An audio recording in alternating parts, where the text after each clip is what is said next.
شام بخیر دوستان عزیز و ارجمند. از 17 تا 28 اپریل در تایلند جام آسیا اوید به فوتزال برگزار می‌گردد که خوشا منتخب تاجیکستان هم در این مسابقه فراقاروی شرکت کننده است و فردا به خاطر آغاز نمودن مرحله آمادگی به این مسابقه منتخب تاجیکستان به کویت سفر دارند و ما این شام یک صحبت داریم با سرمربی منتخب تاجیکستان اوید به فوتزال پیرو واحدوف. پیرو سراول دستاورد بزرگ منتخبی بزرگ ملی همون برای همه ما و شما مبارک باشد. خب بیت صحبت از اون آغاز میکنیم که نقشه بندی در مرحله آمادگی چگونه است؟ یعنی اول با کجا سفر میکنیم، کدام بازی ها رو انجام میکنیم؟ سلام علیکم. رحمتی که ما اول میخواستیم که همون دین دستاوردی که شد دستاورد تاریخی و ما گونتون همه باید با ملی پوشانی و تستادی مربیون کارمندان تیم منتخب رو برای فدراسیون فوتبال مناداری خود رو بیان نماییم که همین یک احساساتی بود که من شخصا من فخر کردم که من تاجیکم. تاجیکستانیم. من میگم که شما مخلص اشاری اسپارتاک هستید، لیکن احساساتی که نبود دیگر بود. بله کاملا دیگر بود. زحمت تلاش‌های زیاد کردم. عشق‌های شادی بود اونجا و افتخارمندی بود. حسیاتی ناگفتنی بود. بله ما فخر کردیم که ما تاجیکیم، تاجیکستانیم، میتونیم فوتبال بازی کنیم و در هشتگاه‌های بهترین دسته آسیا شده. بله بهترین دستاورد است و می‌گویم که در آینده ما از بازی به بازی بهتر بازی کرده ایستادیم و در بازی آینده خوب بازی کرده می‌توانیم. خب نقشه ها چگونه است کن برای سفر؟ نقشه اولی ما این مرحله اولی تیاری است با جام آسیا و فردا شب ما سفر می‌کنیم به دولت کویت. در آنجا دو بازی سنجشی می‌گذرونیم. بعد از اون با دولت امارات متحده عرب در آنجا هم دو بازی می‌گذرونیم و مرحله دومی آمادگی ما در دولت عربستان سعودی می‌گذارد که 15 روز در آنجا جام می‌گذرونیم و دو بازی سنجشی با دسته عربستان سعودی و بعد از اون با دولت ازبکستان و دو بازی دیگر با دسته منتخب ازبکستان بازی می‌کنیم که در مجموع 8 بازی سنجشی می‌گذرونیم. خب برای جون همین 8 بازی بسنده است یا اینکه نه بسیار خوب است. سال‌های آخر مثال ما سال به سال بسیارتر بازی کرده ایستادیم با حریفای خوب که بسیار از با تجربه گیریم و بعد ما همه بازیگرانی که در مرحله نهایی با دست دعوت کنیم در این بازی سنجشی ما رو می‌سنجیم. خب چون ما از هیئت گفتیم بسیاری از بیننده ها فکر میکنم که حال حاضر انتظار هستند که من همین سوال برای شما بدهم که ها دعوت شدند به هیئت منتخب؟ با هیئت 16 نفر بازیگر 18 نفر بازیگر رو دعوت کردیم. همه بازیگران هم بازیگرایی که در سوپر لیگ بازی می‌کردن رو دعوت کردیم و دیروز همین سر ما جواب دادیم فیروز بیک مرادوف رو و شوکت علیموف رو برای یک پیشنهاد خوب شده از دسته رحمتی شهری اکتوبر قزاقستان آنها رو جواب دادیم و ما گمانیم که در آنجا بهتر میشه برای که چمپیونات قزاقستان چمپیونات خوب است و دسته‌ای که اونها بازی میکنن در مرحله پلی آف مبارزه برده ایستاده است خوبتر میشه. وقتی که بازیگری ما در خارج بازی میکنن در دسته‌های مثل خارجی لیگیانی حساب میشه مجبور میشه خوب بازی کنه تاجیکستان رو معرفی میکنه. بله اما اونها با ما میپیوندن. آنها با ما میپیوندن در مرحله نهایی. امروز همین سر فیضالی سردار و دلشاد سلامو با هم دسته پیوستن که در جمهوری قزاقستان بازی کرده ایستادن در دسته اول. در مجموع 16 نفر بازیگر هستند. پیرام ما متاسفانه در فوتبال خود یک درد مشکل داریم. ببینید که بارها شما این مثال رو هم آوردید. برای سرمربی یک منتخب بسیار راحت است که از 40 نفر 50 نفر بازیگر یکچین آماده کند، اما متاسفانه ما این گونه امکانیت رو نداریم. درست است؟ امکانیت‌های ما در انتخاب بازیگران محدود است. از 24 25 نفر بازیگر انتخاب می‌کنیم که از شرایطی که است استفاده می‌بریم. کوشش می‌کنیم که در هر یک انجام آمده که می‌گذارونیم یک دو بازیگر جوان باید باشند. اگر هرچی هم بازی هم نکنند اما محیط رو احساس کنند. بازیگرای جوان هستند. ولی حاضر در هیئت داریم یگان بازیگر در هیئت некрузи дивро даъват кардем ва фирӯз бозмамадов некруза бозингари дастаи истиқлол аст бозигари муҳитро ҳис кунанд аммо фирӯз фикр мекунам ки дар ҳаят даъват бозмамад фирӯз дар аввал даъват накардем вале вақте ки фирӯз бекмуродов пешниҳод гирифт мо даъваташ кардем ва имконият аст ки фирӯз бозмамад дар онҷо бозӣ мекунад хуб фикр мекунам ки мо дар хатти дарвоза ягон мушкилӣ надорем барои чӣ мушкил надорем дорем оё фирӯз бекмуродов дарвозабони равқами як аст лекин ба ҳар ҳол бояд як ду нафар дарвозабон бояд бошад ки дар ҳолатҳои ҳар хел форс мажор мешавад дарвозаро дифоъ карда тавонанд ҳоле ҳозир чанд дарвозабон даъват шудааст ҳозир се та буд беғайр аз фирӯз бекмуродов се муродулло алиқулов хушбахт исоев фирӯз бозмамадов бибинед ки хушбахт исоев ҳамин мавсим хеле хуб бозӣ кард ва дарвозабони асосие ки дар соро буд фикр мекунем ҷойгузини хуби ӯ шуд аммо ба ҳар сурат барои ӯ таҷриба намерасад ҳанӯз дар чунин мусобиқоти фароқоравӣ фароҷаҳонӣ албатта бояд таҷриба гирад хушбахт исоев дар бозиҳои ниҳоии суперлига хуб истод ва фикр ба таҷрибааш камтар буд ва мо даъват кардем ки дар бозиҳои бо дастаҳои пурқувват бисанҷем ки ӯ чӣ хел бозӣ мекунад ва бояд дар ҳамин бозиҳо бошанд ки таҷрибаашон зиёдтар шавад мусаллам аст ки ҳамин интихоби ҳарифон дар марҳилаи омодагӣ бисёр чизи даркорӣ аст яъне бо киҳо бозӣ мекунӣ яъне фикр мекунам ки ҳамон дастаҳоеро интихоб мекунед ки ҳамсони он дастаҳое бошанд ки дар ҷоми осиё бозӣ мекунед дуруст аст дастаи кувайт дар як сабад бо мо буд дастаи арабистони саудиро дастаҳои хеле пурқувват ҳастанд дастаи ӯзбекистон яке аз дастаҳои пурқуввати осиё аст дастаи амурати арабам бад нест дастаи хуб аст ҳарифои хуб ҳастанд ман гӯям ки як таҷрибаи хуб мешавад ба мо бошад хуб биед пайрав дар бораи акнун гурӯҳ ва ҳарифон андаке суҳбат кунем агар ба қавли дигар бигем ҳамон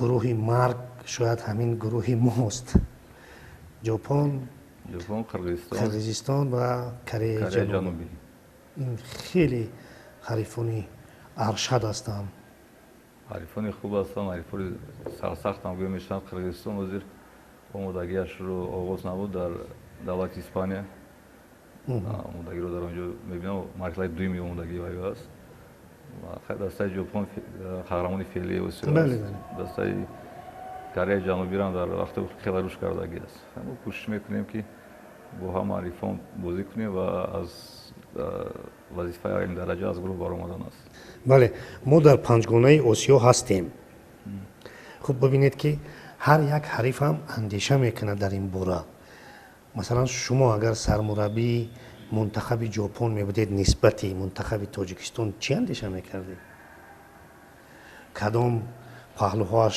заъфият дорад кадом паҳлӯҳоаш пурқувват аст киҳо хуб бозӣ мекунад ҳамчун мураббӣ бояд паҳлӯҳои ҳама сахти ҳарифро мо бояд аён кунем ва коре кунем ки он кор карда натавонад аз ҳама паҳлӯи сахта ва аз ҳама паҳлӯи заифро бояд истифода бурда тавонем хуб ман ин саволро барои чӣ гузоштам барои оне ки саволи дигарро ба миён бигузорам ки хуб аз нигоҳи шумо куҷоро бояд пурқувват кунем ва куҷо ба таври кофӣ пурқувват аст ҳамин бозиҳои футболи калон тими миллипӯшимон як чиз испот карданд ки аз ҳама чизи асосӣ дар вақте ки мо дар марҳилаи ниҳоӣ бозӣ мекунем аз ҳама чизи асосӣ агар ба се омил ҷудо кунем омил якуми муҳити хуби даста вазифаи мураббӣ як асоси як муҳите бояд фадо созад ки ҳар як бозингар худро дар ҳар як узви оила ҳис кунад раванди дурусти тамринҳо мақсад ҳолати хуби ҷисмонӣ бояд дошта бошад ҳолати хуби ҷисмонӣ дошта бошанд ва сеюм мотиватсияи молиявӣ бояд бошад ангезаи молия бояд мотиватсияи молиявӣ бояд бошад баъд он вақт бозингарон ба фикрам дар ҳар як сантиметри майдон ҷонфидоӣ мекунанд ҳамин чизо бояд бошанд хуб ҳамин се омилро мо дорем ё не дар мунтахаб бозиҳо нишон медиҳанд бозиро нишон медиҳанд ки ҳамин кадом ҳоро мо дорем надорем. аммо фикр мекунам ки роҳбарияти федератсияи футболи тоҷикистон хеле чораҳои муассиро меандешанд ки ин омилҳо мавҷуд бошанд ва албатта тоҷикистонро муаррифӣ кунанд ба таври бояду шояд футболбозон. ҳозир ҳамин марҳилаи таврии мо худашон ҳоз шаҳодат дода истоданд ки аҳамияти бисёр ҷиддӣ дода истоданд барое ки дар як марҳила мисол 8 бозӣ бо ҳарифҳои хеле хуб намазон шаҳодат медиҳад ки таваҷҷӯҳ бисёртар шудагӣ аст ва хубтар аз назар ба сол ба сол беҳтар шуда истодааст. мисол соли гузашта мо пеш аз бозиҳои интихобие ки дар душанбе гузашт дар 3 мусобиқа иштирок кардем. дар умум қариб 13 бозӣ ки гузарондем. 13 бозӣ хеле. мисол соли қаблӣ ҳамагӣ 2 ё 3 бозӣ буд. пайро як масъала аст, гап сари ин ки дар бештаре аз мунтахабҳои қораи осиё ҳоли ҳозир бозингарони хеле хубро аз давлатҳои дигар шаҳрвандӣ доданду бозӣ мекунанд дар он ҷо ва воқеан хуб ҳам бозӣ мекунанд. Аслан ба ҳамин мавзӯъ чӣ назар доред? агар имконият бошад мисол хуб аст, агар имконият бошад, лекин мунтахабҳое ҳастанд ки бо ин роҳ нарафтанд. ин аз ҳама роҳи осон аст. роҳи осон аст. мо 2-3 бозингарро мисол мегирем, шаҳрвандӣ метиҳем, маблағҳои калон метиҳем, онҳо ваю барои ватану барои ғурури барои маблағ пул бозӣ мекунанд. роҳи аз ҳама осон аст.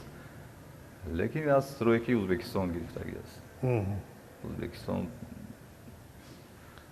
роҳашон дигар аст. бо бозингарони маҳаллӣ ду бор ба чемпионати ҷаҳон баромаданд. сирф дар завояи ифтихормандӣ мешуд аст. барои чи онҳо метавонанд, мо наметавонем.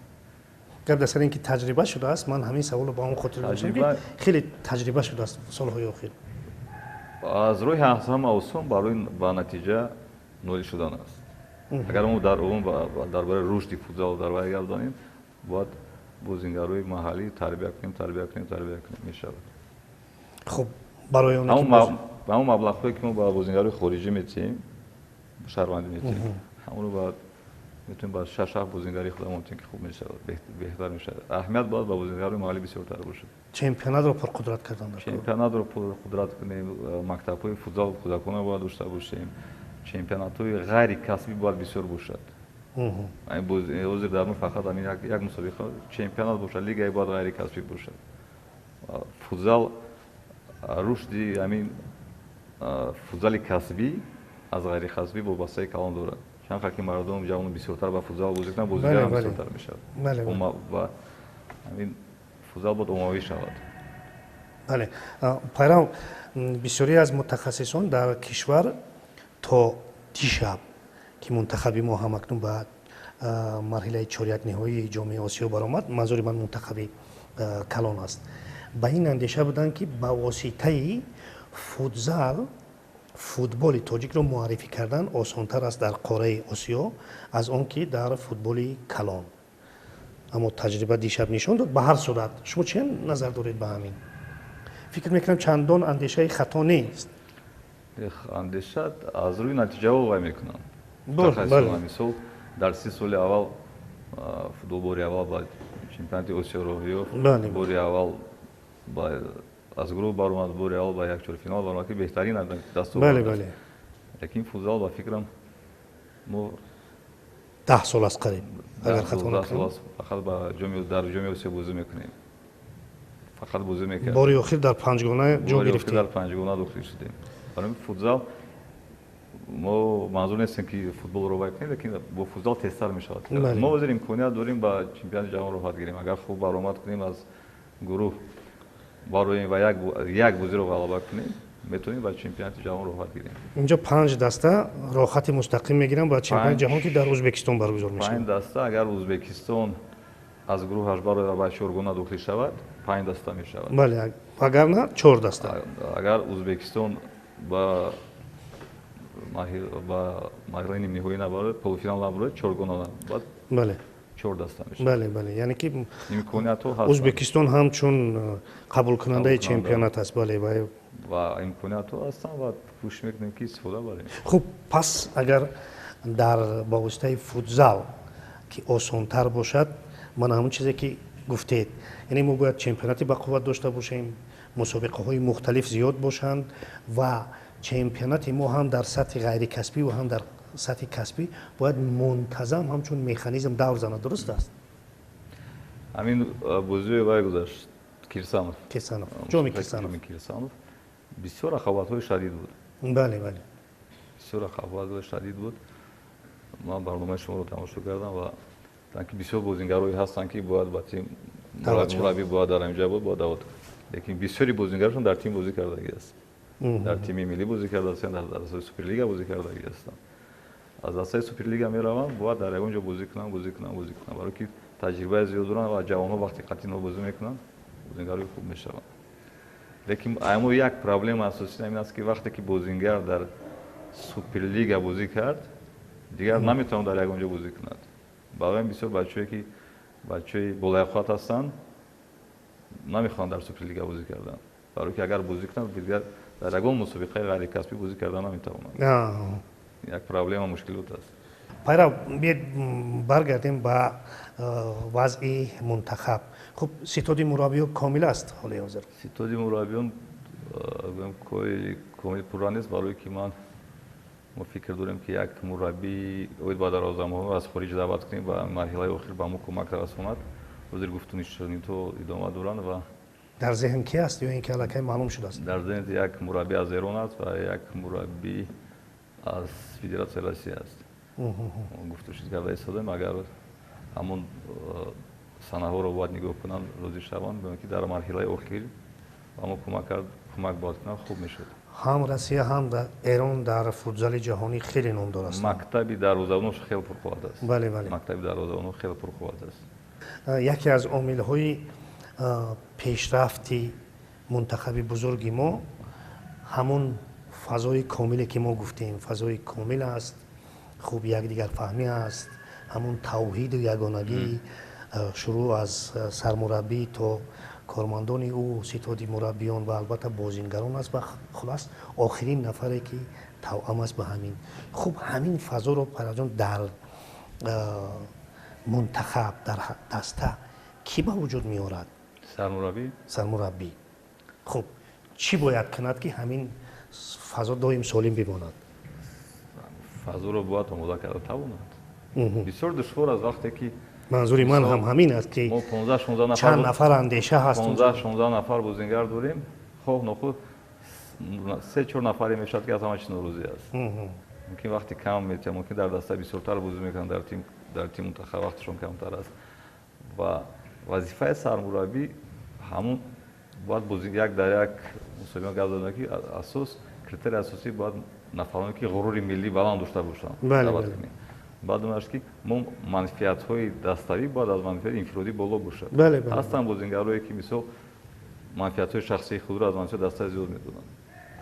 وظیفه سرمربی و فکر من همه را متحد کردن است. اگر نشد باید از بحر کسی میگذارید دیگه ایلاج نیست. از بحر یک دو بازیگر میگذارید که از دست منفیت‌های دسته باید نگذارید. بله. یک چیز دیگر است که بازیگرها اون چیز طلب میکنن با سرمربی. سرمربی باید مقایسه کرده تواند. یعنی چی؟ من چیزهای مالیاتی را در نظر دارم. بسیار چیزهای دیگر هم هست. مثلا وقتی طلب میکنن از ما سرمربی طلب میکنن. سرمربی باید تواند که آن را اجرا کرده تواند. طلبات اونها قانع کند. با رهبریت البته مراجعه میکنند. مثال برتری یک چیز دیگر است. برتری مربیان خارجی در چیست؟ اون چیز طلب کردن اونها رو اجرا میکنن طلبات.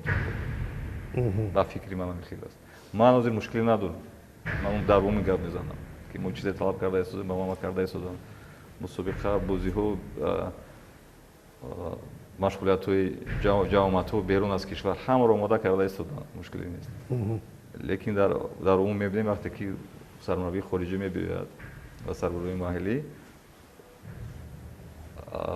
اهمیت با سرمربی طلبات زیادتر هستن و اون تست میکنن. ممکن برای اینکه وقتی که اون شرطنامه در شرطنامه این چیزو خرج شده باشد. شاید شما هم به هر صورت تجربه در خارج کار کردن داشتید، در شرطنامه‌های شما نوشته نمیشد این گونه نه شرطنامه هم با میشه قول ناز و نوزها؟ همه ناز و نوز رو اجرا میکردن. ناز و نوز برای خدا نیست، برای تیم است میشه اجرا میکردن. همین ناز و نوز سرمربی برای تیم است، برای بچه‌ها است، برای بله بله. خب پیرو، از روی اون نقشه هایی که داریم حدودی 2 ماه البته 2 مرحله آمادگی برگزار می شود و شرایطی که در اینجا هست، خلاص از شما چی را انتظار شدن ممکن است؟ انیقترش وظیفه چی گذاشته شده است؟ وظیفه اولین درجه از گروه برآمدن. فکر کنم بعد با نظر داشتیم که همین گروه چقدر گروهی سخت است و بعد کوشش کردن که یک بازی دیگر رو باید غلبه کنیم، که کوشش کنیم راحت با 5 گانه بهترین داخلی شویم و راحت با چمپیونات جهان گیریم. وظیفه این است. امید است؟ امید است، بسیار دشوار است لیکن کوشش کردن در کار. ما فکر میکنیم که همین دستاورد بزرگ منتخب بزرگ ما برای شما انگیزه دیگر میدهد و هم شما را عهده‌داری و وظیفه دیگر میدهد، چون که اکنون سطح پایان کردن در کار نیست. فکر میکنم کوشش میکنیم. وظیفه ما همین است. وظیفه با فکرم هر یک مربی ورزشگر که ما در مسابقه تاجیکستان معرفی میکنیم ذره باشد نام تاجیکستان رو بالا برداشتن است. وظیفه اساسی ذره هم باشد. بعد چه امکانات و شرایطی که داریم لیکن باید کوشش کنیم. بسیار عالی. برای شاید چیزی رو میخواستید که جواب بگویید که من نپرسیده باشم. نه با فکر کنم بس چه سوال جواب. سلامت باشید. تشکر. دوستان عزیز، یک صحبت داشتیم با پیرو واحدوف، سرمربی منتخب تاجیکستان اوید به فوتزال و چگونه که در آغاز صحبت گفتیم از 17 تا 28 اپریل در تایلند چمپیونات آسیا اوید به فوتزال برگزار می‌گردد که منتخب ما نیز در آنجا شرکت می‌کند. پیرو، برای شما، برای بچه‌ها، برای منتخب البته برای کامیابی می‌خواهیم. امیدوار هستیم که در مرحله آمادگی و البته در روند برگزاری این مسابقه باز از دور هم باشد با شما صحبت میکنیم.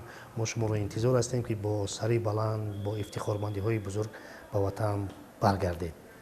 سلامت باشید. رحمت کنم. روی سفید برای شما. تشکر. دوستان عزیز، در همینجا برنامه فوتبال تاجیک به انجام میرسد. خیر.